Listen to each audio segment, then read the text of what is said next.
শুক্রবার ছিল Agartala government medical কলেজের ২১তম প্রতিষ্ঠা দিবস। এই উপলক্ষে এজিএমসির অডিটোরিয়ামে এক অনুষ্ঠানের আয়োজন করা হয়। এই অনুষ্ঠানে প্রধান অতিথি হিসেবে উপস্থিত ছিলেন মুখ্যমন্ত্রী প্রফেসর ডাক্তার মানিক সাহা। এছাড়াও উপস্থিত ছিলেন স্বাস্থ্য সচিব কিরণ গিত্তে, স্বাস্থ্য দপ্তর আধিকারিক সহ অন্যান্যরা।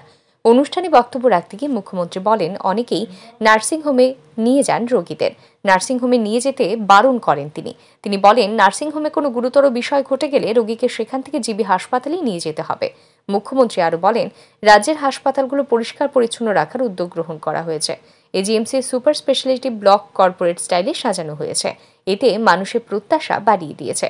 রাজ্যের সব হাসপাতালে এই ব্যবস্থা চালু করার উদ্যোগ নেওয়া হয়েছে। এ লক্ষ্যে কাজ চলছে বলেই জানান মুখ্যমন্ত্রী প্রফেসর ডাক্তার মানিক সাহা। একটা বিশ্বাসের বিষয়। আমি অনেক সময় অনেক পেশেন্ট বলি নার্সিং হোমে নিয়ে গেছে, এমন জায়গায় নিয়ে গেছে। আমি যাবে না, কোনো একটা প্রবলেম যদি হয়, সিরিয়াস প্রবলেম, তখন কিন্তু ওই নার্সিং হোম আপনাকে বাঁচাতে পারবে না, ওই পাঠাতে হবে জীবিত।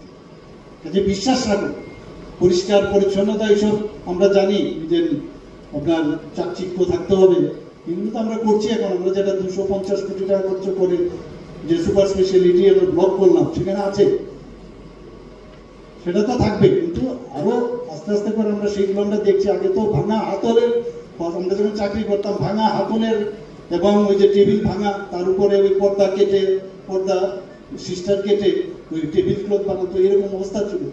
এখন কর্পোরেট সেক্টর আসাতে আমাদের যে মানুষের আশা আকাঙ্ক্ষা কিন্তু অনেকটা বাড়িয়ে দিয়েছে।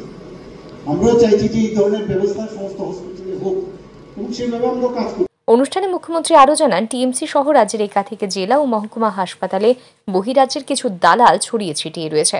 তারা রোগীদের শিলচর সহ বহিরাজ্যে যেতে বলেন, এর থেকে তারা কমিশন পান। এই দালালদের সম্পর্কে সজাগ থাকার জন্য আহ্বান জানান মুখ্যমন্ত্রী। Bureau report, RE news.